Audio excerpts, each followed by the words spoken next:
Welcome, Dr. Pear. Are you there? Yes, here I am. Thank you very much. Thank you for Hello. having me. Welcome. How are you today? Doing okay. How are you? I'm fine, thanks.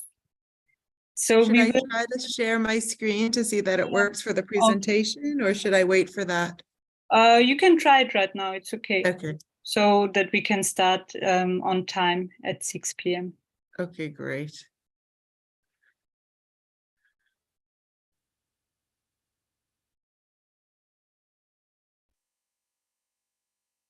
Does that work well there?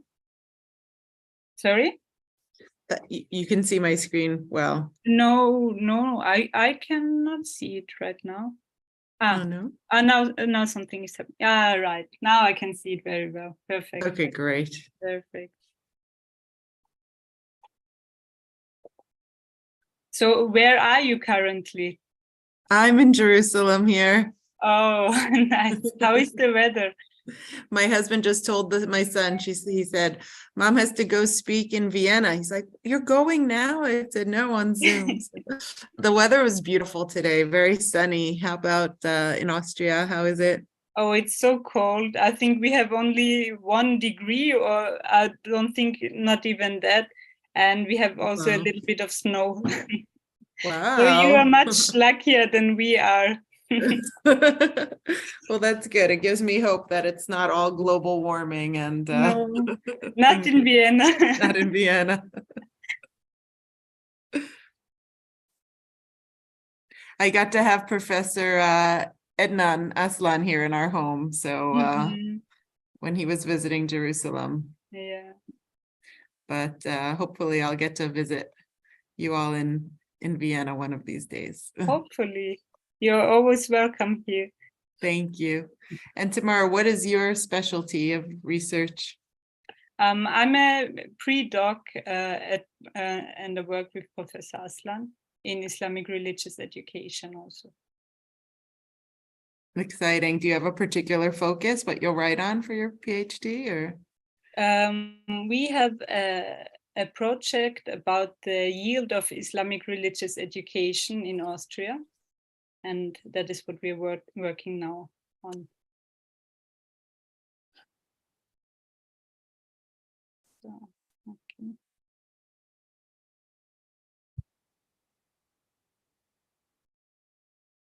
But can you see me? Because I cannot see myself here. So should I stop my share for now and I'll start it again after you finish speaking? No, I think that's okay. But can you see me right now? Because I cannot see myself here. Okay, I see you like Okay. as one of the participants. Okay, then it works. Then it's okay. Okay.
So it's exactly 6 p.m. now, which means that we can start slowly.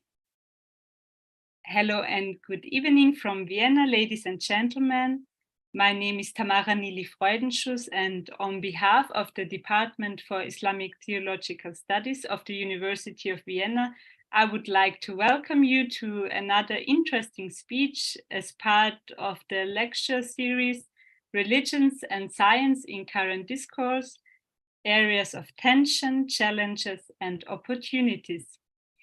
This lecture series was organized by the Department of Islamic Religious Education and especially by my dear colleague, Dr. Shenal Yadil, whom I would like to thank warmly for making this possible. So thanks, dear Shenal. And first and foremost, of course, I would like to extend my sincere thanks to our speaker today, Dr. Rachel Per, who has agreed to give a talk today on religious and scientific instruction on evolution and origins in Israeli schools. So welcome, dear Dr. Per. Before I introduce Dr. Per and her topic today in more detail, I would like to make a few remarks about the proceedings. The speech will take about, I think, 40 minutes. And after that, dear listeners, you will have the opportunity to ask your questions to Dr. Per. For this, I would ask you to raise your hand in Zoom, or of course, it is also possible that you write your questions in the chat. And now, to not wasting any more time, I would like to introduce our speaker in more detail. Rachel Per is a research fellow at the University of Haifa, where she coordinates the project Dialogue in Science and Religious Education. And she's also a postdoctoral fellow at Vrije Universiteit Amsterdam, where she's working on the replications in the humanities sub-project of the epistemic progress in the Humanities Project.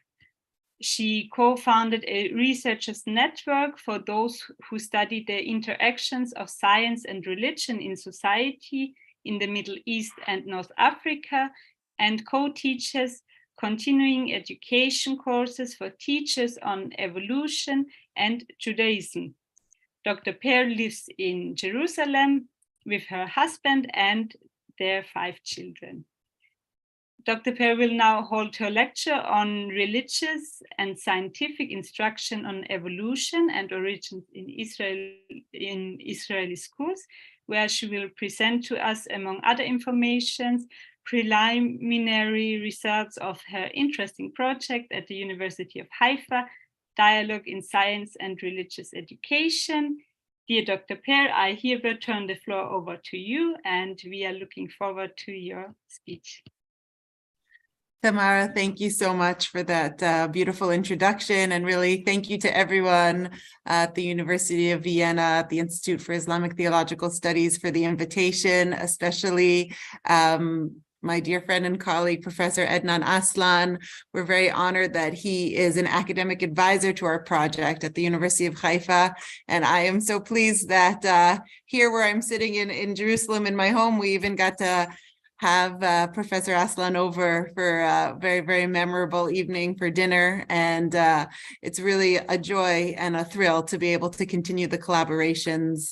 So as Tamara said, I'd really love to work towards the discussion part of the evening, where I get to hear what's on all of your minds and things that you're working on in the European context and wherever you are doing your research, because I'm sure there's much overlap and intersections.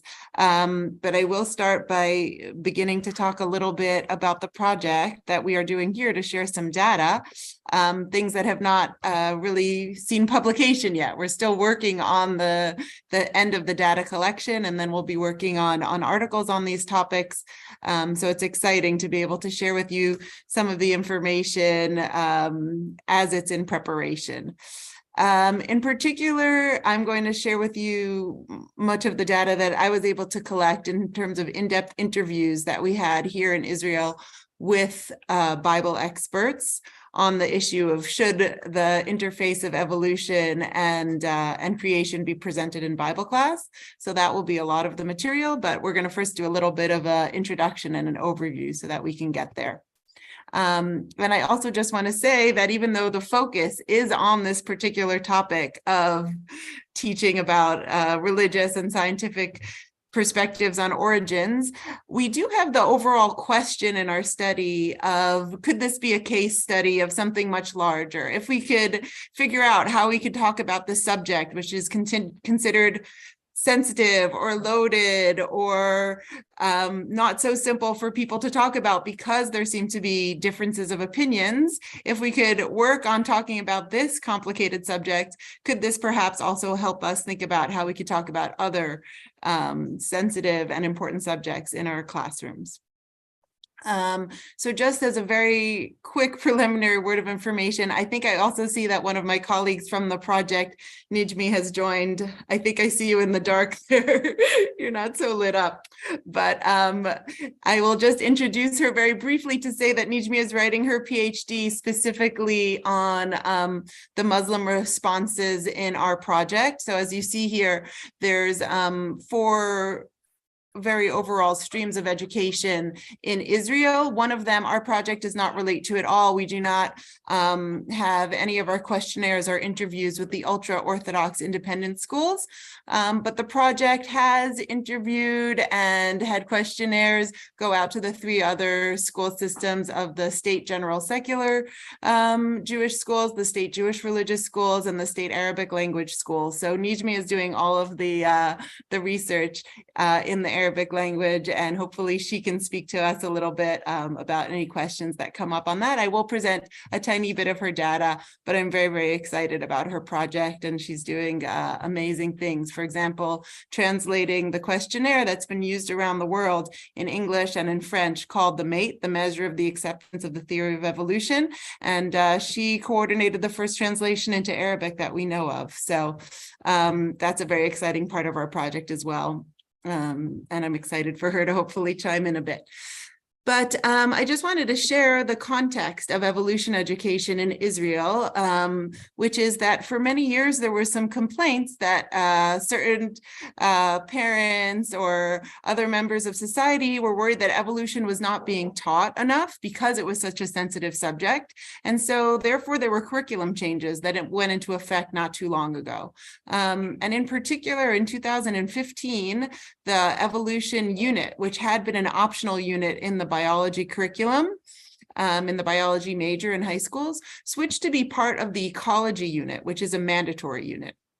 So at that time, this was somewhat of a large shift to take a subject which had been considered somewhat sensitive, that teachers oftentimes chose not to teach, then to have it become a mandatory part of the curriculum. And not only that, but the matriculation exam in biology also began to make sure to ask questions about evolution. So that seems to be one of the mechanisms that ensures that teachers do teach the material, because obviously they want their students to succeed on the exam. And one of the questions I asked back then with other colleagues before this other project began was, is there any way we can support teachers and students in this change? If there are students out there who feel like evolution is a subject which might be difficult for them, might even go against certain religious principles, how can we make this change in the curriculum without offering resources for teachers and for students in terms of how to understand this scientific theory also in their religious context? So at that time, I worked with a few other, first of all, let me just say, one of the things that made me, Nijmi, now you have the light on, so now I see you well. One of the things that made us also reinforce the impression that we had that this was such a sensitive subject, there was a Pew study that came out in Israel in 2016, just 1 year after this curriculum change went into effect. And you can see the numbers that make the issue look very stark and very polarized from a cultural and religious point of view. For example, here, the terms had originally been written in not in Hebrew, but in their Hebrew forms in English, and the blue box translates them just into English.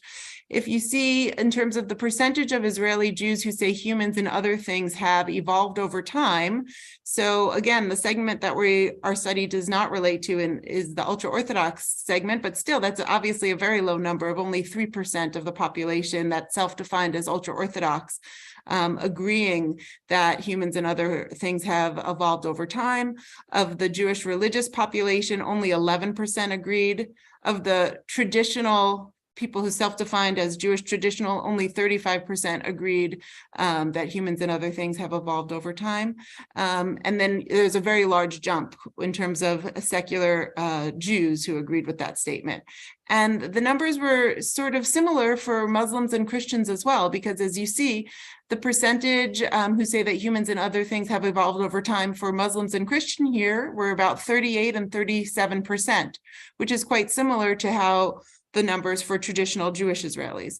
So in general, it seemed that Israelis, be they Jewish, Muslim, or Christian, when asked about whether they accepted evolution, much less than half of them said that they could accept evolution, and this seemed to be related to somewhat of a cultural stigma that religion and evolution could not coexist and live peacefully side by side. So this made us feel that teachers in religious and traditional school systems that were teaching the subject would certainly need materials and resources to help them be able to teach this in their communities. So at that time, that's what I started to say earlier. Some of us did begin giving some seminars in these courses where we would present perspectives from the Jewish tradition from even up to 100 years ago and onward throughout the 20th century that actually were quite positive about evolution, despite this cultural stigma that we were seeing in 2016 of the low numbers of acceptance. If you mine the tradition backwards from the when Darwin first wrote On the Origin of the Species in 1859 onward, there's actually been research that shows a very large amount of positive traditional responses in Judaism to evolution. And we wanted to expose teachers to those sources so that they could be resources for them and their students to address the issue also from a philosophical and a religious perspective, in addition to from a scientific one. Again, I'm not going to go into it in depth now, but if anyone wants to ask about that in the question answer session part of this evening, I would be glad to answer any questions along those lines. And I just wanted to say that another study that I had done previously was on the historical reception of evolution. This was for my PhD. I actually researched American Jewish responses to evolution. And at that time, I had seen a development over the course of the 20th century, which matched a little bit of some of the few snapshots we've seen so far, which is that actually earlier in the 20th century, there were much more positive responses to evolution among traditional religious figures and rabbis. And it was around mid-century that there was a pushback that seemed to be against evolution. And I'll just say there were many, many factors that affected it, but certainly one of them was also scientists coming out with very anti-religious statements and using evolution to abuse religion, and then religious people oftentimes feeling that they had to fight back and saying, well, if evolution disproves religion, well, then I'm certainly not going to accept evolution. So there became a certain very strong tension and cultural tension between evolution and religion really around mid-century in the 20th century. And then after that, there were these two sets of sources. There were the positive sources towards evolution from earlier in the 20th century, and then the mid-century sources, which express some of this animosity. And people in the traditional and religious communities that I was studying was not necessarily sure what to do with these two very different groups of sources that they had in their own tradition. And what I noticed was this wasn't something that was different in Judaism. I actually noticed many parallels between what I saw historians had written about Christian responses to evolution, that there too, earlier in the 20th century, even voices who were anti-evolution were not necessarily young Earth creationists. They accepted ancient Earth and other things along those lines. And it was only in the 1960s that the strong young Earth creationism that we recognize today took form and really spread, because earlier in the 20th century, that was a a very fringe position. So you see a transition over the 20th century, not just in the Jewish sources and the Christian sources, and I also found scholars who found similar things in Muslim sources as well. Here's Uriah Shavit, who was writing about certain trends in Muslim communities where he was researching, where there was a shift from, again, reluctantly reconciling the theory of evolution with the Quran in the late 19th century and early 20th century, and then later in the 20th century shifting to rejecting Darwinism. And our projects where we were trying to reintroduce some of these earlier sources and make them more familiar to the student population here was something, again, that we saw parallels in the work of Professor Rana Dajani and her work in Jordan, where she was facing somewhat of a similar situation. And oftentimes she would have students in her biology class who hadn't been exposed to evolution in high school because of it being a sensitive issue and not always being taught. But when she presented not only evolution, but perspectives that showed that there was not a conflict with the Quran, she found that there was actually a very quick turnaround in students' perspectives. And they were able to then, once they understood that evolution had more recently been linked with these issues of colonialism, imperialism, atheism, materialism, racism, but once she explained this as a historical process, which need not be the case, and in fact, we can understand evolution as not necessarily at all opposed to religion, and you could respect both religion and evolution, she was able to have these conversations easily with her students, and they were actually quite open to changing any preconceived cultural stigmas they had on the subject. So now I can start sharing a little bit of the material from the current, I hope that background was sufficient. Again, if not, please feel free to ask any questions. But now I'm going to start sharing some of the material from our current study. So this is going to be something that I'm not going to share that much on. This is what I had mentioned, the responses to the questionnaires, the MATE questionnaires, the measure of the acceptance of the theory of evolution. So one of the first things we wanted to know was, how did that Pew study in 2016 get it right? Is it really true that students are coming in with this anti or pro-evolution perspective based on their religious and cultural identities? And in fact, the preliminary results, we are still circulating the questionnaire, and there will be more responses in the final results, but certainly in the first 600 plus results, it does corroborate that general trend that the MATE had documented. Here you see the negative views of evolution, and here you see the positive views of evolution, and you certainly see the higher negative views of evolution among religious Jewish and Muslim students, and the lower negative views of evolution among secular, and vice versa, the same thing. The two other charts that I just thought to show, one here has to do with the question of the age of the earth. So this does not follow that same linear diagonal that we had seen on the other side of the charts. Here you have religious Jewish students having the most disagreement with an ancient earth, whereas Muslim students and secular students creating somewhat of a triangle here. And then the last chart, again, we can speak about all of these more in depth. I'm just showing very generally. And then the last chart that I wanted to bring your attention to was the non-contradictory score by school type. So what we see here is actually the population that assumes that there's the greatest contradiction between evolution and religion is actually the secular Jewish students. They had the lowest non-contradiction score. So it's secular students, which is something that has actually been documented around the world. At least I've seen studies in America, and I believe in England, that's shown in Christian contexts, that secular people often assume that religious people have more of an issue with evolution than religious people themselves believe that they do. So we have the lowest non-contradictory score, meaning secular students thinking that there's the most contradiction between evolution and religion, whereas religious Jewish students and Muslim students having an understanding of there being less of a conflict. So all of these results from the May questionnaire are interesting, but it's not necessarily clear, how do we put these together? How do we put together the understanding that religious Muslim and Jewish students feel that there's less of a contradiction, and yet at the same time, they still have a higher negative view of evolution and a lower positive view of evolution? So those are some of the questions that we are grappling with. And again, things that I'd like to come back to and discuss over the course of the presentation.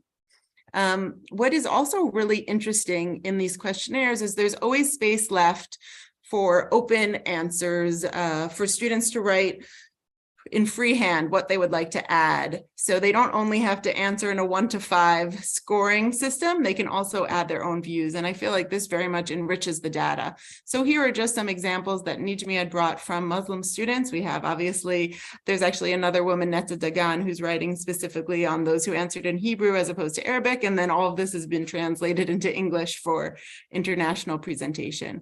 So for example, these students wrote, Darwin's theory is scientifically incorrect because it divides man into categories and ranks, and that is racism. This theory is the reason for all the wars. So certainly, as Professor Dajani had mentioned earlier, if students are associating this scientific theory with racism and with war, then this is going to be something that they're obviously going to have a problem with. And any intervention that's going to try to talk about what evolution could and couldn't, does and doesn't mean is certainly going to have to relate to these understandings and associations of the students. Certainly, this is something that we also saw a lot. I can accept evolution, but not Darwin's theory. This differentiation that some students would make between Darwinism and evolution seems to come up again and again. And then this is more of a philosophical concept. There are things that are beyond human thinking abilities, meaning how far should science be going trying to ask these questions about the origins? And I think that these questions are really interesting to understand what's on students' minds. So it's not just saying they're rejecting evolution, but it's why, what are their thought process here? And I think that's important for educators to definitely be giving consideration to. And again, the data that I thought to speak about the most tonight related to the interviews that we had with the experts. Now, the interesting thing about the data from the experts is that it's completely different from the data from the students. And the missing category that we're not going to get to talk about tonight because we don't have the analysis of that data yet is the teachers. So we have 3 populations in the study. One is the students that we measured through the questionnaire. Now we have the experts that I'm going to speak about through the interviews and this Delphi survey. And then we have the teachers. And since there's such a difference between the students and the experts, we're very curious where the teachers are going to fall out in all of this. So basically, what we sat together as a group, everyone in the research team, Professor Hanan Alexander, who heads the project, and Tali Tal. Tali is a science educator, and Hanan is a philosopher of religious education, and all of us working on the projects, sat down together and sort of tried to make up a matrix of where all the different people that we interviewed, how they would fall out on these questions of whether the topic of the interface of evolution and religion should be avoided in Bible class, should it be engaged in Bible class, both on the conceptual plane and on the pedagogical level, how it should be addressed. And one of the reasons why I say it's so different from what the mate might have suggested to us is you might have thought, if the students have this understanding that there's this contradiction between evolution and religion, that it would be the religious experts that say, let's avoid this subject. This is not a relevant subject. We should not bring up evolution at all in Bible class. And that's the exact opposite of what we found. We found the religious experts very much challenging the assumption that there is a conflict between evolution and religion. And the only experts that came down on the side of saying that this is a subject that should be avoided were actually the secular experts. So now I'm going to offer you some of the data from the interviews so you can get more of a sense of how this really plays out in a full way. So this is an example of a secular Bible expert. And this expert was one of the ones who said that evolution should not come up in Bible class because it is completely not relevant to Bible class, because in the secular understanding, the Bible is not a religious work. The Bible is a cultural work. It's a historical work. It's many things. But if it's cultural and historical, then it really has no connections to the origins of life. It has connections to its historical time period, to other works of literature from that period, but certainly there were secular experts that said it is inappropriate to raise evolution. Whereas religious experts were very interested in raising the issue of evolution in Bible class, many of them. Again, I'll give you more data, a bit more data on that in the Delphi survey.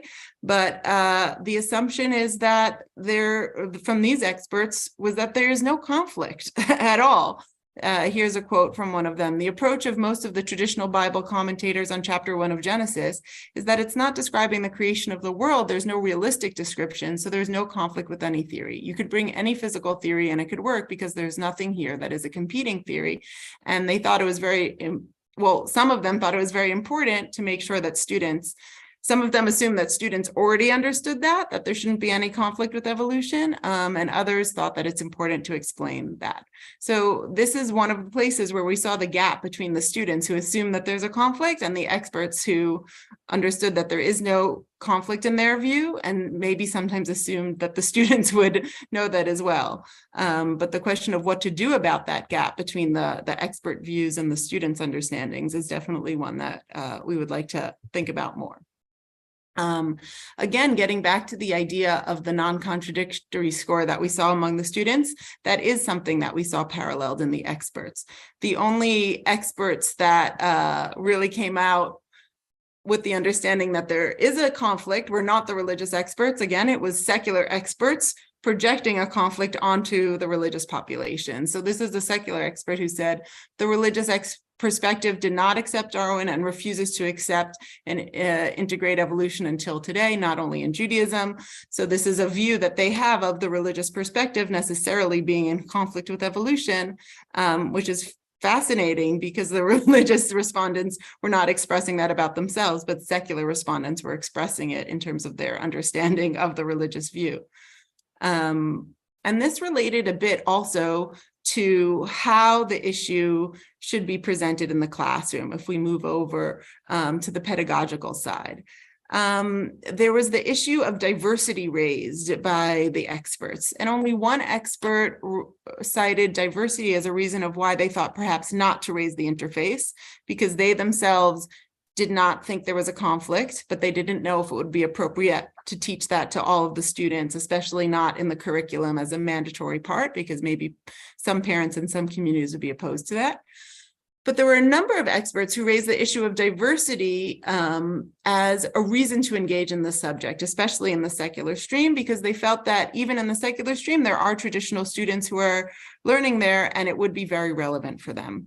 But again, we found that there were these two groups within the secular experts, those experts who were really interested in presenting the issue in a very broad sense of saying, you know, there are many different religious perspectives on the issue, and there are also many different secular approaches to how people have understood this issue. And then there were those who really understood it in a very binary way, as we had discussed before, sort of pitting the religious view in opposition to the scientific view. So there were actually those experts who were concerned about this issue being raised in class if it was done the wrong way, because perhaps it could do more harm than good. And here's a quote from one of these concerned experts. When I have seen the topic addressed, it is often done unsuccessfully through pointing to the two possible approaches, the religious or the scientific secular, which only reinforces the dichotomy that students come with. So again, one of the questions of the study is trying to make recommendations of if the topic should be addressed, and then perhaps even more importantly is how it should be addressed, not to reinforce dichotomies, but to do the opposite, to unravel. And in terms of how important experts thought this was an issue right now, how live an issue it was for students, if they really felt this was something that was really of concern for them or bothering them, there was a split. There were people thinking, you know, this is not really what students get particularly worked up about today, and those who thought that this really still was an issue for students. the ones who thought it wasn't today said maybe it was 50 years ago, and today there are other issues in our postmodern age. And one of the thoughts that this raised in my mind is the fact that it's not the most heated issue of the day might make it actually easier to be one of the sensitive subjects that we try to address in the classroom, because perhaps the most hot button issue might be harder to bring in as a case study to analyze how sensitive and loaded topics could be addressed in the classroom. And so this might not be bad that evolution is not necessarily considered today the most sensitive issue. And it could actually be to the advantage of exploring how to discuss the topic more. The last few quotes I wanted to bring from the interviews were some self-reflection on some of the parts of the interviewees. And I believe that they speak to both the local cultural context that we were facing here in Israel, but I also think that they relate to some much more broader global themes. And I would be curious to hear how they resonate in the contexts where all of you are living and researching. So one of the secular experts pointed to this issue of secular arrogance that he feels could be an issue in the secular school system, especially, as we said, there are traditional students sitting in that school system. And secular arrogance could set up an equation that religious belief is primitive and secular science is progressive, and the position itself is ignorant to hold and propagate. It's a dichotomous position that negates thousands of years of belief as infantile. But they did think that this was a live issue that students could possibly feel in the education system, and it was one to pay attention to, especially teachers when they addressed this issue, that he thought that was something that could even be looked at in a reflexive way. One of the religious experts talked about religious fear and how this is something that sometimes motivates the religious system to try to not talk about anything that could possibly lead students away from a religious way of life, that there's this sort of demographic threat that many religious students who are raised in religious households then abandon those traditions and become secular later on in life. And this prevents a fear, perpetuates a fear. But on the other hand, this expert mentioned a concern that they thought was actually valid in terms of how the science educators are presenting the issue of evolution. Are they trying to teach evolution in a way that when students come back to their, let me just move part of this Zoom so I could see, that students can return to their community religious, but also know about evolution? Or are they trying to teach evolution as a theory that if they understand it to the end, they will see that the religious project is nonsense? So on the one hand, this expert was pointing to that sometimes the fear is not justified, that it could be really overly cautious, but they were also pointing to an understanding of where it sometimes comes from, again, perhaps relating to that secular, arrogant position that the other expert was worrying sometimes infiltrates science education. And then the third issue I wanted to point to here is something that was brought up earlier again about racism. And the question is, how can we relate to these issues of the misuse of science in the past, particularly the misuse of the scientific theories that we're talking about? This expert said another form of damage done by evolution relates to social Darwinism, which brought terrible damage to the world and is part of the causes that led to the Holocaust. So again, it's the same issues that the students were pointing to. Experts also spoke to these issues. So I think it's very important when science educators and others are trying to craft the interventions that they speak specifically to the issues that are brought up in the field. So I think I have another 5 to 10 minutes left. So I do have some data from the Delphi survey that I was also going to present. It basically reinforces the themes that we've spoken about so far. But it might be interesting just to see how another tool and another format gave similar results to the interviews which we've looked at so far. So our Delphi survey in the first round basically asked 3 broad questions. And we did this Delphi survey, as I had mentioned, that the MATE questionnaire was also given in multiple languages to multiple populations. And the interviews, for example, I was bringing you the data of the interviews from the religious and secular Bible experts, whereas Nijme interviewed the experts in Islamic education and researchers from the Technion interviewed experts in biology education. So here too, in the Delphi survey, this was administered separately four separate times to biology experts, to Islamic education experts, and then to the two streams of the Bible experts, the religious and the secular. And here I'm going to present to you the data of the combined religious and secular Jewish Bible experts.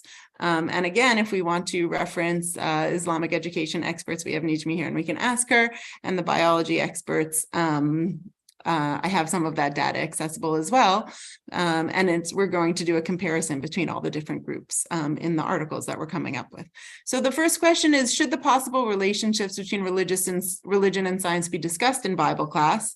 Again, now you would already know perhaps from the interview that the only one who would say no is the secular. There was one secular expert who said absolutely not, whereas all of the religious experts and most of the secular experts said that this is an appropriate topic because this is something of interest to the students, and it is something that can and should definitely be addressed in Bible class. One of the questions sometimes with this question of evolution and religion is an issue of NIMBY, not in my backyard. Everyone thinks someone else is going to address it. Oh, it'll come up in biology. Oh, it'll come up in philosophy. Oh, it'll come up in homeroom. So we wanted to put the spotlight on the Bible class with the Bible experts, and when push came to shove, most of them did think that this should be addressed here. So in the first question, it was asked about science and religion in general. And in the second question, it went specifically to evolution. Should evolution be addressed in Bible class? And here again, the only hard no's were from secular experts asking what is the connection, whereas the religious experts, most of them said yes. Here's an example of a quote: almost every subject in Judaism relates to this subject. And then there were some who thought, again, as we had mentioned earlier, this is not the most important subject, does not need to be addressed and spend so much time on it, but it certainly can be mentioned briefly.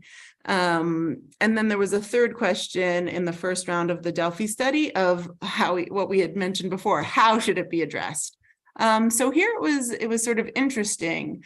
There were the largest majority, both in the secular and the religious experts, who said, explain the disciplines, nature of science, difference between science and religion, and put out a spectrum of views. But there were also, that's the first column here, explain the disciplines and the approaches, present different perspectives. There were experts, again, that's something that we've hinted at until now, who didn't say, present it as a total spectrum of all the different views. There were religious experts specifically who wanted a focus on the compatibility between science and religion. And one of them here, this is a quote, you could say, both science and religion are both loyal witnesses to creation. And they did not necessarily think that you had to present a possible conflict between them of all the different views. Focus on how there is no conflict. Where again, we had mentioned earlier, there actually were secular experts who said, present it as a conflict, the religious view versus the secular view. So it was very interesting how in the majority of cases, the religious and the secular experts agreed, but in the minority view, there was actually differences in opposite directions. And the second round of the Delphi study, the Delphi survey, basically took quotes from the experts and then had the other experts rank whether they agreed or disagreed with those quotes. So it's a way of really confirming what you learned in the first round. So once again, we saw that religious Bible experts agreed that the interface should be addressed. So here's the first example. You should only discuss evolution in Bible class if students ask. You could see everyone disagreed with this. 1 and 2 are the disagree and strongly disagree. Don't only wait for the students to ask, bring it up. That was basically the religious experts' point of view. But the question of should this be presented as different models, people address this subject differently, there wasn't as much consensus on this. Some people, as we had mentioned, thought there should be certain models that are emphasized. And so while there is consensus on the fact that the interface should be addressed, the question of how it should be addressed, there is not yet consensus among the experts. 2 quick examples from the secular experts. they did not, as we had said, exhibit the same consensus that the interface should be addressed at all. So here the quote was, "It's appropriate to address religious perspectives on evolution in Bible class." As you can see, there's no consensus on this issue. And the last example here, the interface between evolution and religion should be presented as oppositional. There were those who agreed very strongly with that, and there were those who disagreed with the subject. So to us, some of these findings were somewhat surprising, that basically, first of all, there were only secular Bible experts who expressed opposition to engaging with the interface of evolution and religion in Bible class, even though there was definitely a split and there were secular Bible experts who thought it was important to engage with the interface. The consensus of religious Bible experts to address the subject was also somewhat of a surprise to us. And then the issue of the spectrum of views of how to relate to the subject. It was interesting to see that most of the religious Bible experts and some of the secular Bible experts challenged the assumption of conflict, as opposed to, as we had said earlier, the students, and we want to understand the gap there and how the teachers fit in. Just going over through the rest of the summary, we had mentioned how some of the secular Bible experts were concerned about bringing up the subject in the wrong way and reinforcing dichotomies that students come in with of the scientific view versus the religious view. And we also spoke a bit about the cultural context of arrogance, fear, historical misuse of science. And again, I'm curious how that resonates in your context. And I just wanted to share that right now we have a professional development course that's running for teachers based on the material that we've worked on so far in the project. It's a learning course, so it's being given now for the first time, and it's going to stay in development. Basically, it's an online environment that one of the researchers in the project developed for teachers with all sorts of materials on the subject that they can tailor to their classes and then offer it to their students. So it's the kind of thing where all the interaction and feedback will be stored within the system and can be researched so we can understand how teachers and students are using these materials. We also have recently just had a meeting with the supervisors of all of these subjects. It was really interesting sitting together on Zoom with the head of Islamic education, Bible education, both heads of Bible for the secular and religious Jewish streams, and for biology education, and having this conversation together. It was special, even if we weren't all in the same face-to-face, we were still on Zoom, but it was really wonderful to hear the different perspectives.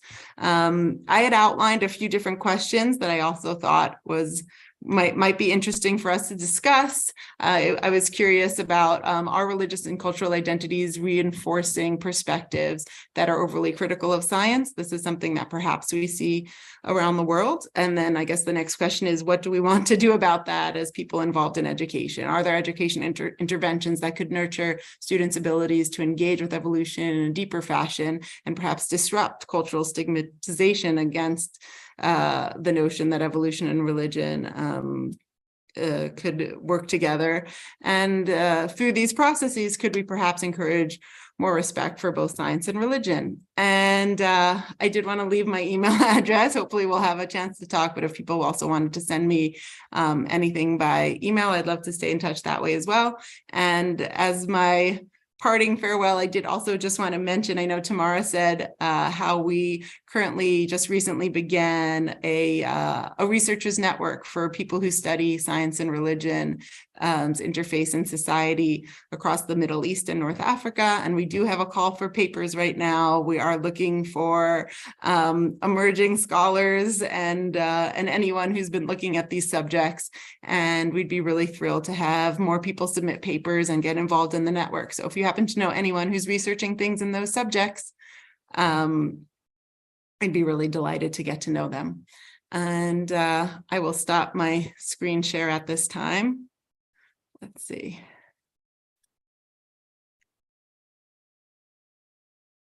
And I think there's a question in the chat. Does that mean I should read it out here, or? No, I will do it. Oh, okay, great. Thank you very much, Dr. Perry, for the interesting speech and the insight in your study. I think there will be many questions. So, and Wonderful. when there is a question in the chat, we can start right with this. 1 second. Okay. Education is an agent for political socialization and culture. So if there is two main educational systems, religion and secular, do we get in the end graduates with two contradictory or conflicting political and worldviews? Yeah, I mean, I think that's a fascinating question, and a question I think that worldwide people are struggling with in terms of how is it that we pass on to the next generation. Let's say, for example, if people are religious and they cherish religious practices, how is it that they can initiate their children into those practices? And not silo them off from the rest of society. The question is, just because a child is going to a religious institution, does that mean that then they are developing this alternate path of socialization and alternate worldview, which then differentiates them from other people in society?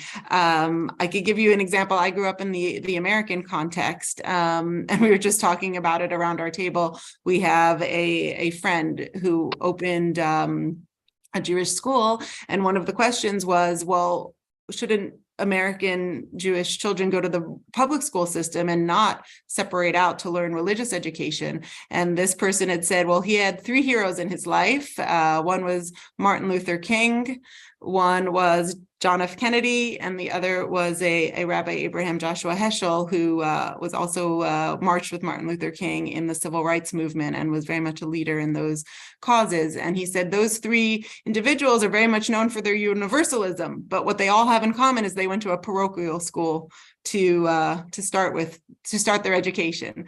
So for him, those were examples of people who go deep into their particular cultural worldview, be it in Islam, Christianity, Judaism, or any other religious perspective, but in a way that does not create a isolated community that does not aim to then integrate into the rest of society, but rather does the opposite. This going deep into your roots makes you more interested in connecting with others. But I definitely agree with you that it's certainly a challenge and a question. I mean, I don't know, I don't want to bring it up, but Nijmi, even in your own life, I think you experienced things along these lines of different members of your family going to different schools and choosing very different life paths. And, you can't always trace it back to particularly only that decision, but certainly if you want to pass on language, culture, tradition, sometimes you want to do that in a parochial way on the one hand, while on the other hand, still very much connecting to the rest of society. So I would love to hear what other people have to say about that, how they've experienced it. But I agree that it's very much a question. Thank you very much. Are there more questions? I have one question. Yeah, yes, please, Herr Professor. Thank you so much, Rachel, for this interesting lecture. It was really very interesting. And best regards to Jerusalem.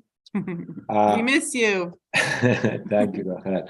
You have different types of school in Israel. In which schools did your research take place? It is important.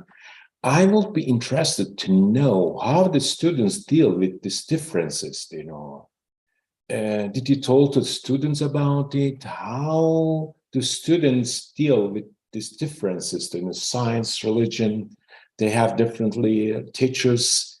Do you have some answer from your research about for this question?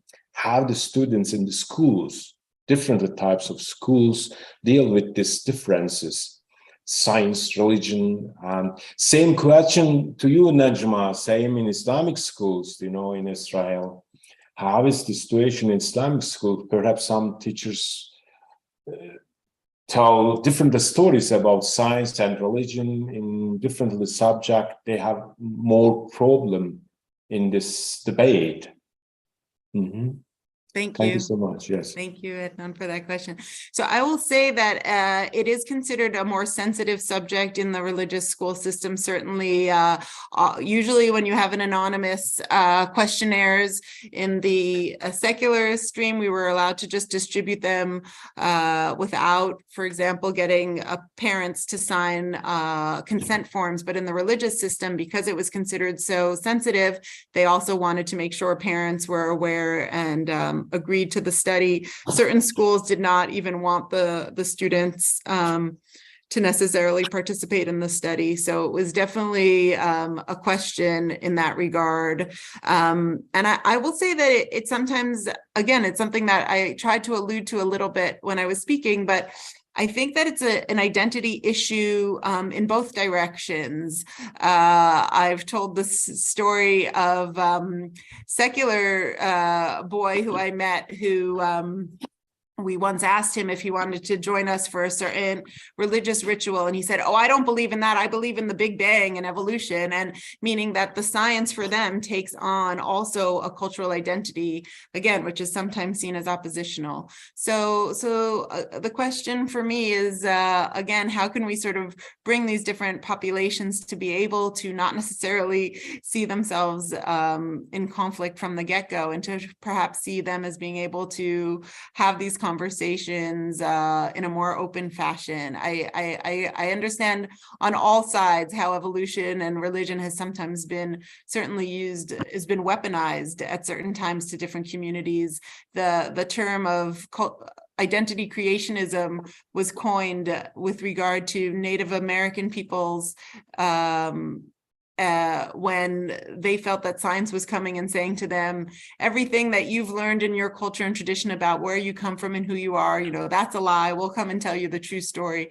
So I think that it's very complicated. On the one hand, it was difficult sometimes when the schools did not want to even allow the conversation. But on the other hand, I understood it. There was a religious school who said, the only way I want you to come and present the questionnaire to the students is then if you also do something with it. You don't just leave them with it as a question, but you present a class showing them the sources and speaking with them so that they also have some answers in addition to just questions on the subject. So I think there was a variety of responses. And as I said, we're still in the process. But Nijmi, I would love you to also chime in and share anything that you... Hi. Thank you. Thank you, Rachel, for your great lecture. And thank you, Adnan, for your question. I'm glad to be here with you. And I'll add that in Muslim schools here, your question, the answer is harder to give. It's harder because we teach religion as a way of life. It's our story. The story of the creation is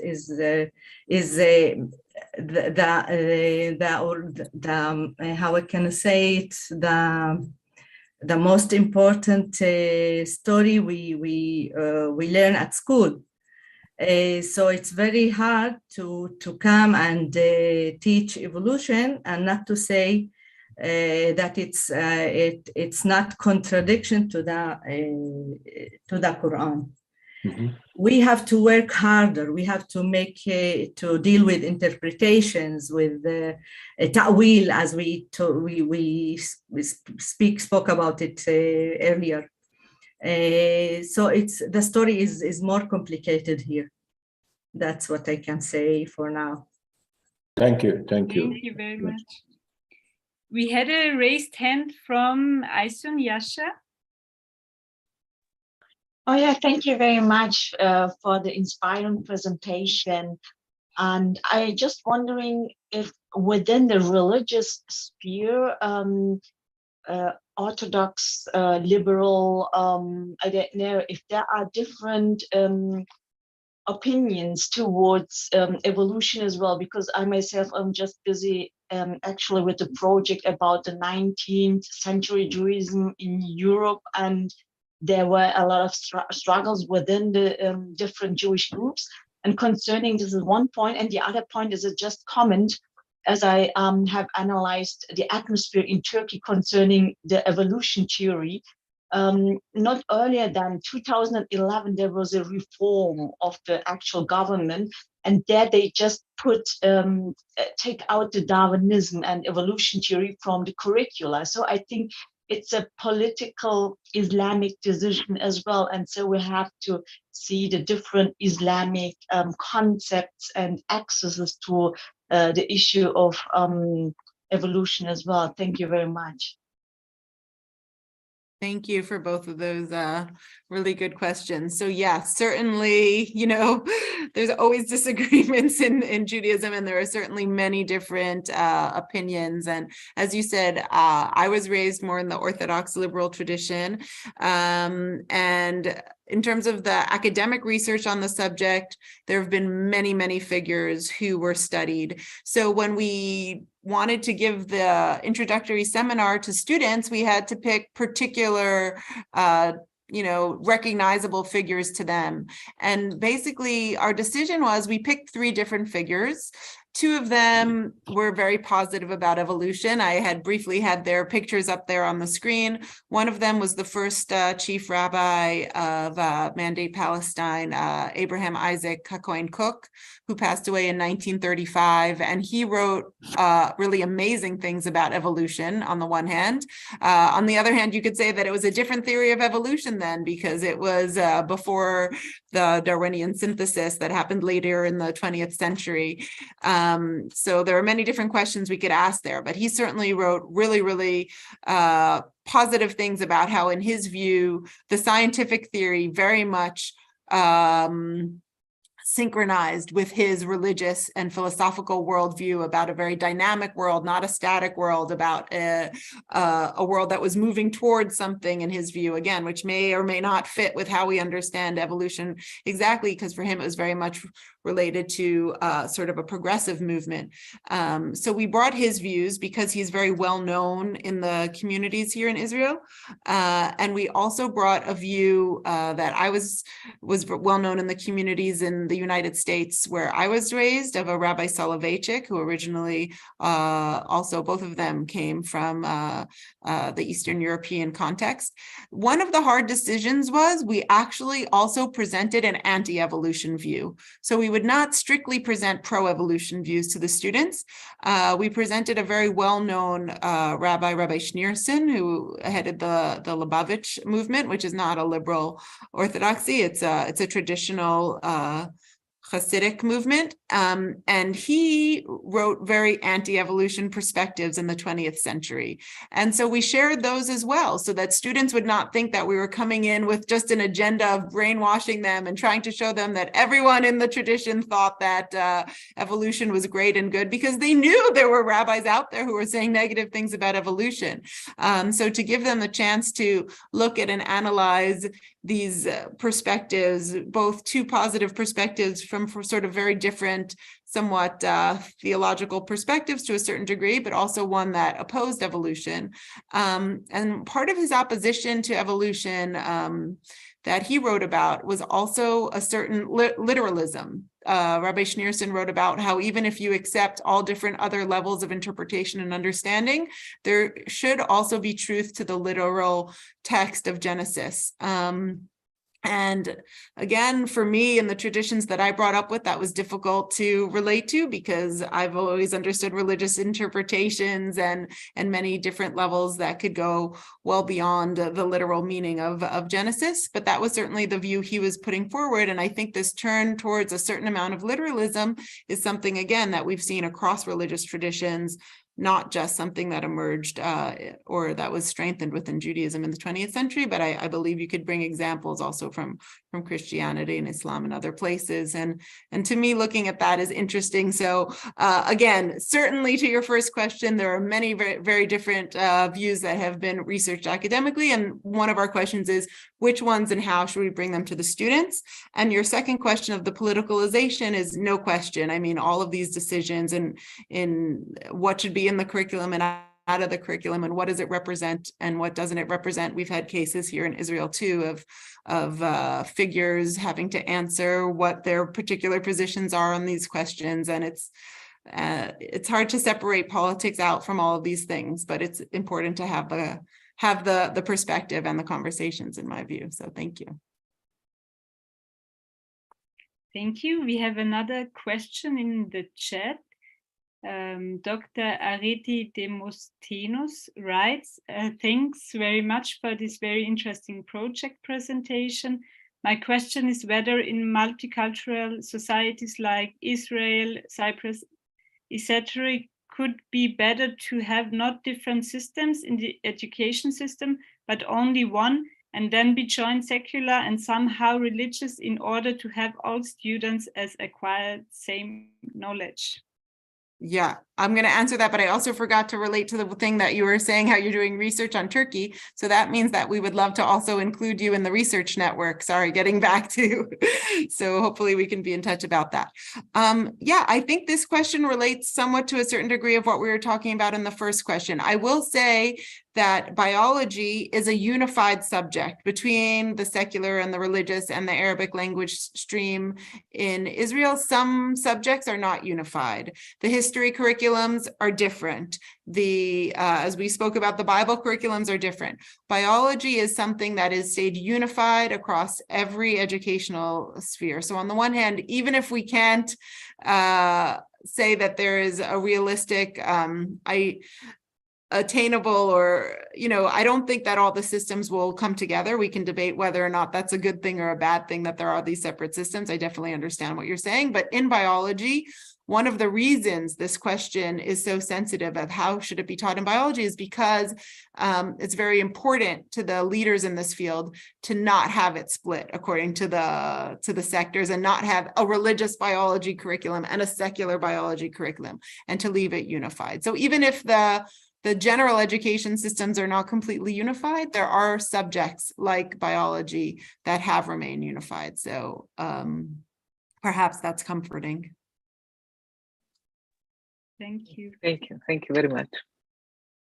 Do we have another question?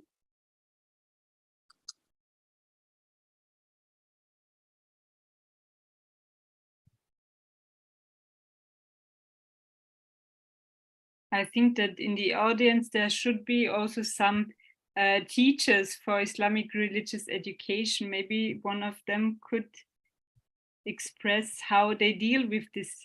Yeah, I'd be really curious if questions come up from your students, and if it's been hard or easy to answer them, or.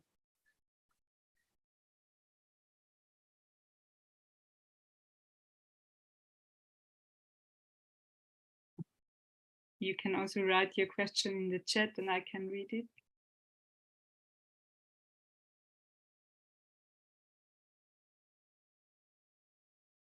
I forgot to mention earlier that along with Professor Adnan Aslana, another one of the advisors to the project is Dennis Alexander, who I also got to hear in your series. And I really commend you on initiating this whole series. And I would love to continue to hear about any further thoughts that come out from teachers experimenting with these questions in their classrooms. And oh, we have another question, I think. Yes, I see it. Education is not the problem. The real problem is this: is that the social media that promote extremism beyond the class and syllabus. Yes, I would agree that oftentimes when the students are quoting sources, they're definitely quoting clips from YouTube or other things on social media that they have read and they have heard. But some of our experts have stated that that's even more so why the education system, the classroom, the school needs to step up and have the discussions in a much deeper fashion, where they see their peers as full humans and people that they can really talk to and share their views with, because on social media, that is not the environment and the context, and the educators feel that that's, then the students get used to a very superficial and shallow discussion, and that should promote educators even more so to provide a different kind of a context and a different kind of a conversation. Thank you.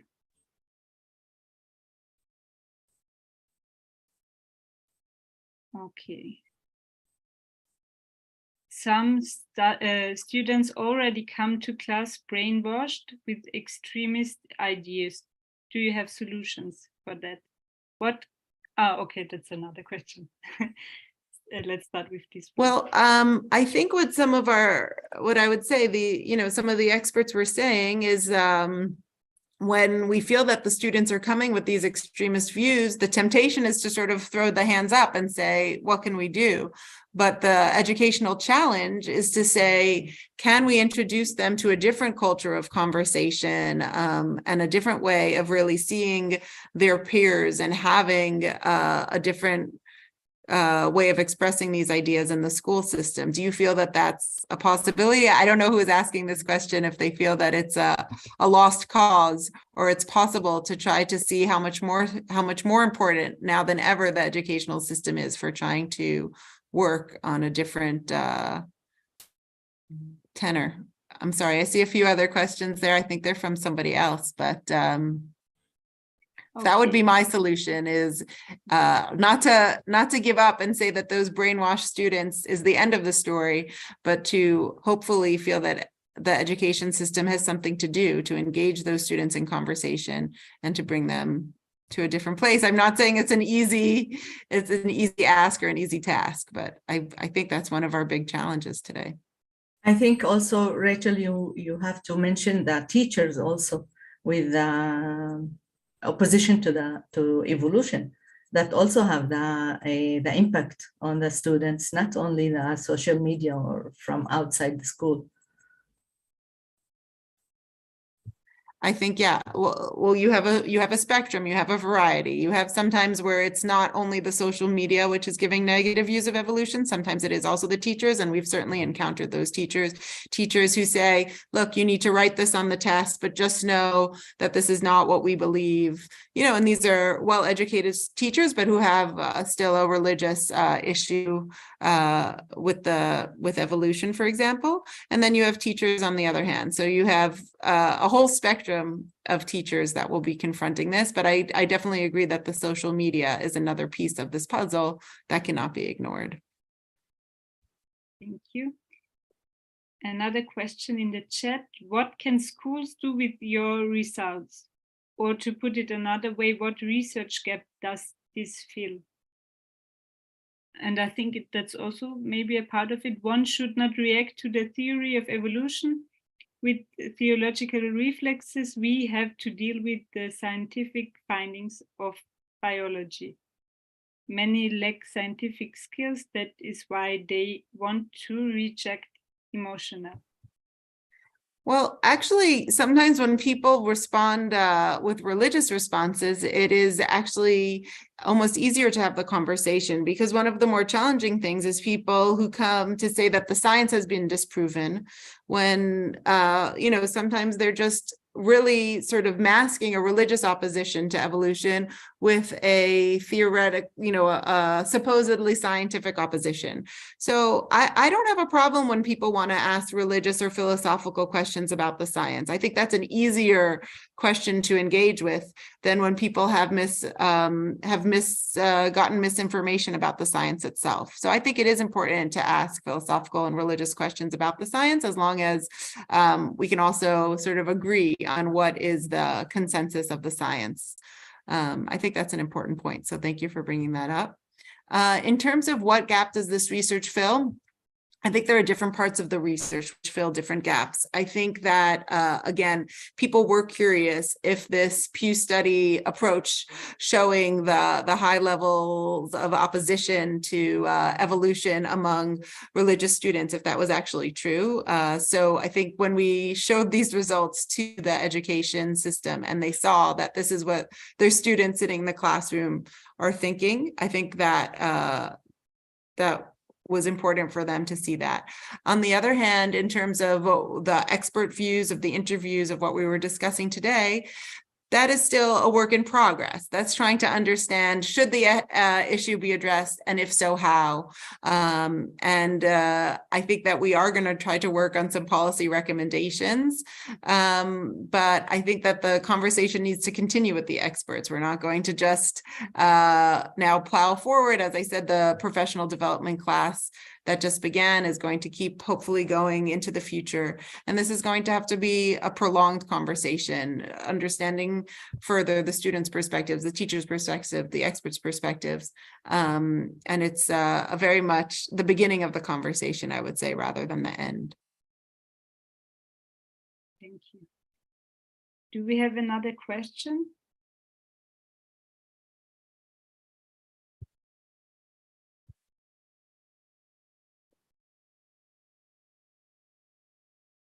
So that would be the last chance to ask the question.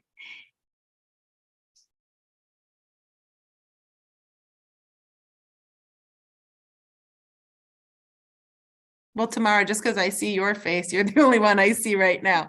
Does what the material that we brought concerning what we've researched, is it similar at all to what's happening in Austria? Do you think it's very different in Vienna or in the situation where you are? I am actually not a teacher at school. That's why I also wanted the audience to take part in this discussion. But I think it's maybe very similar. We have a lot of different views on that. And what I can say is that we know from Islamic religious education at schools that sensitive issues are often not addressed. So they are just ignored because it is so difficult to deal with it and to make all the different parties satisfied with the answers you give in the class. Right. There's a fear factor. I mean, we had teachers talking about how now they're also worried the students might record them and upload what they have to say to social media, and they bring it back to parents, and then parents will complain to principals. And so, it takes a lot of work to convince teachers not to take the safe route of saying, what do we need to do this to ourselves for? Why do we need to cause the headache of getting involved in this really, really difficult subject? Let's just avoid it and prevent possible problems. So teachers have to have a lot of courage and be really, really motivated to want to engage with this subject. I really agree with that. And I really respect the teachers, but, so many of them are obviously doing this for their passion and their life's mission of really giving the students the best they possibly can. And many of them are willing to go ahead with it. So I admire them very much for that. It's a different job to be a teacher, but the students, they have questions, and when they cannot address it in the religious education class, then they find other ways for answering this questions. That's exactly also what we got experts saying that this is, they will ask their questions, they will get answers, and they'll get it from, less reliable sources. And they will also not trust the schools if the schools are not dealing with the questions that are on their mind and things along those lines. And one of the teachers that we interviewed suggested, she flipped it around and she said, look, I'm not an expert on these issues. You guys are interested in this, go out and research it and present it to your classmates. She took the students who were in the biology major and she said, bring it into Bible class. Let's do a comparison. Let's see how there are similarities and differences between what we're learning in Genesis and what you're learning in biology. So that was another really interesting approach of how she did it, of really getting the students to be the leaders. Ibrahim, you have a question or something to add? Yes, thank you, Rachel, for your insightful talk. My first question is more general one. I mean, it is, does science have to agree with the religion? That's my first question. The second one is, how does the rejection of the students affect them? I mean, if they reject it, how does it affect them? I mean, are there, in their free mind, building their mind, and also in their in science classes, I mean, does it affect it, or what do you think? Well, thank you. I'm sorry, I have a ill kid. Oh no, I also, please, I thought you for sure heard my children in the background. Sometimes it was also hard to, we're all having the to kids chime concentrate in. on. Sorry for that. The next generation. It's very good. Well, that's one of the questions, I guess, that we were, bringing up a little bit. Some people feel that the ideas of the different models of how science and religion could relate are a bit outdated, and some people feel that it really should be presented and show the students that sometimes, there are those people in those times where people see a conflict. There are those who see them as agreeing and complementary, as you said. There are those who see them as separate. There are all these different ways of viewing the interaction, and sort of just bringing up the subject, that sometimes there are ways where they agree and disagree and work in different ways, is just important to even just broach the issue. And that was definitely one of the questions, is you're not necessarily trying to guide the student towards a particular answer, but you're just trying to give them more tools and more abilities and more understanding of how different people have faced the question. I could give an example from actually a chapter that Nijmi and I wrote with another colleague of ours here in Israel. There was a big question in a small natural history museum that we have here in Jerusalem, where, again, this was the population that was not part of our study, but the museum was working hard to attract students who hadn't been coming to the museum. So specifically, let's say ultra-Orthodox students, they wanted their teachers to bring them and see the Science Museum. And so in some of those negotiations, apparently those schools asked for them to cover the evolution exhibit. They just did not want their students exposed to it. So the director of this museum felt very strongly, and we interviewed him and spoke with him for a long time, that it was the right decision of the museum, that they agreed to cover the exhibit. They said, no problem, whatever will get you to come and learn anything about nature and the environment and science, whatever we can do to get you to feel comfortable and come is worth it. And they had no problem, covering that. Whereas other people were very upset about the decision. And then Nijmi also interviewed some of the tours are also given in Arabic sometimes to Arabic language schools. And they, on the one hand, the leaders in those schools did not ask for the evolution exhibit to be covered. But when they would give the tour, they would say, look, this is about evolution. We don't necessarily agree with it. So there are all different ways that different populations were sort of dealing with the issue. Some people saying, we don't want to hear about it. Some people saying, let's learn about it and let's disagree, or let's see, some people agree, some people disagree. Some people saying, we want to learn about specifically how the religion and the science can work together. So part of it is sociological, just seeing how different people are dealing with it. And part of it is philosophical, of understanding of how do we think we would like to help our students understand these different huge parts of their life. So I do think if we can address these very, very complicated issues, it would be really giving a gift to the students. So, I'm curious sort of where you were coming from in terms of what prompted you to ask the question of, do the subjects need to agree? Was there something in particular you were thinking of, or is a certain experience that you've had with students, or? No, I was thinking first. Religion is something that, I don't know. It's hard to be to be scientific in general, not theology, but religion as itself. Because how do you want to prove God, or what? These kind of questions. Also, what religion brings in general, and that's why. That's why the first was a more personal question. The second one was, if they, for example, reject science in general, or like evolution, does it also, affect the are they also in school, in other classes, it is are they also in are there good students also in biology, or do they totally reject it and doesn't even learn the input of it? This was my main goal of the question. But also when you talk about it, I also recognize that I knew some ultra-Orthodox from the Jewish community that they in interreligious dialogue, they were not ultra, they were just Orthodox, I think. But for example, they refused also to go to a church.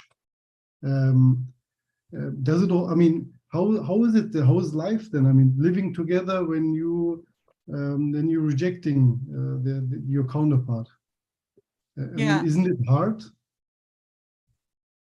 And I think one of the questions sort of relates to something that we had been speaking about of a potential positive result. If you perhaps grew up your whole life thinking that Judaism or Islam or any religion had to be against evolution, and then you're brought sources that show that leading rabbis or Muslim leaders have said that there is not a conflict. So then it shows you that something that you always assumed, you always thought was not necessarily true.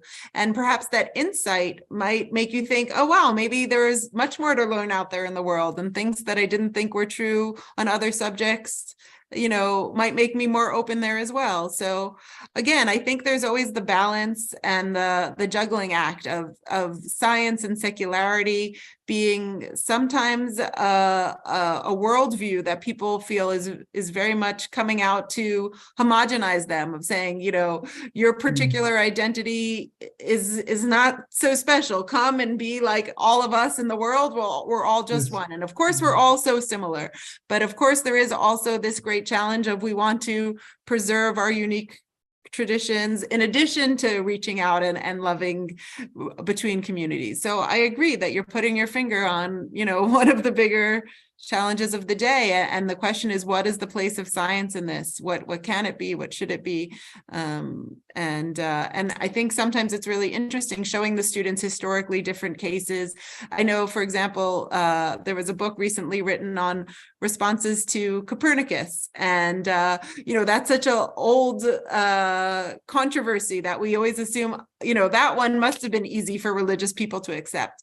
But, you know, it was a long process there as well of people from all different religious traditions trying to understand this entirely new understanding of the universe and what it could mean religiously. So perhaps we can take some comfort in our current challenges to understand that this is a long process and it's an interesting process, and we should, you know, take part as opposed to being thrown by it. But thank you for your questions. I think they're very, very on target. Thank you for the answers. Thank you. We have two more comments in the chat. That's another important aspect: terrorizing teachers who go against extremist ideas held by students and go and complain.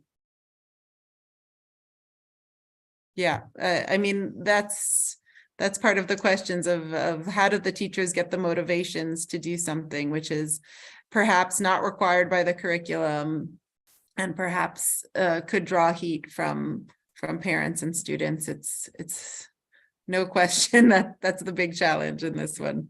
Absolutely. And the other comment is from our dear colleague from Indonesia, Lutfi Rahman, writes, one of the issues we are dealing with in Indonesian context as the majority Muslim country is that those students who really deny the issue of evolution will most likely tend to be very extreme and close to be critical. Most of them will claim they are the most Islamic. On the other hand, those who accept it tend to be more secular or even will be atheist. I would agree that the portion of imparting science and religion to students has to be moderately taken into account and paid more attention to.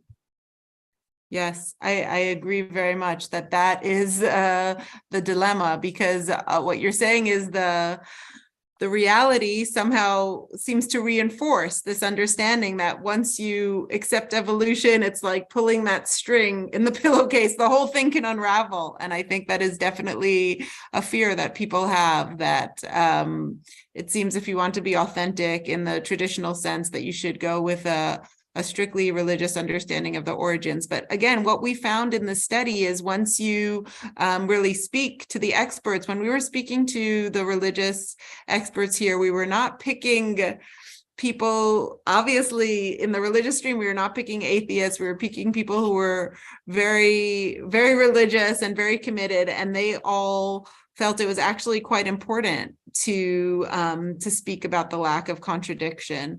So I'm curious also in the Indonesian context, I know I've seen some research on Indonesian teachers and the teaching of evolution, but I think in all of the communities, it certainly is very helpful when there are those leading role models of religious experts who are speaking about it in a different way, who show that there are authentic traditional religious responses, not just in the rejectionist sense. And I don't think I answered your question fully. Certainly when people feel that they reject evolution, there are some people who definitely will take it in a more extremist sense. And then there are some people who will reject evolution while saying that the rest of science can be accepted. So that's also an interesting thing to explore further. But one of the things that certainly in America, when they are trying to promote evolution education that's open to religion, more so than religious education that's open to evolution, where we're trying to look at both sides. But one of the things they feel is the most helpful is to have those role models. So if you don't have the religious role model of a leader who is very, very religious, very traditional, and also accepting of evolution, then it's hard to move forward. I couldn't agree more. So perhaps those are resources that each tradition mines for themselves and comes up with particular people that can be pointed to in terms of sources, in terms of lectures. Again, YouTube is not only on YouTube, it's not only a rejectionist and extremist positions. Perhaps there can be other positions uploaded that give alternative perspectives. I know it's not easy in every context. I know it could be very charged and loaded, but I agree with you that it's hard for the discussion to progress without those leaders to be able to be resources. So I think also, Rachel, it is important to make it to mention also the difference between accept, believe, and understand when we are talking about evolution and science and belief. Do you want to explain that a bit?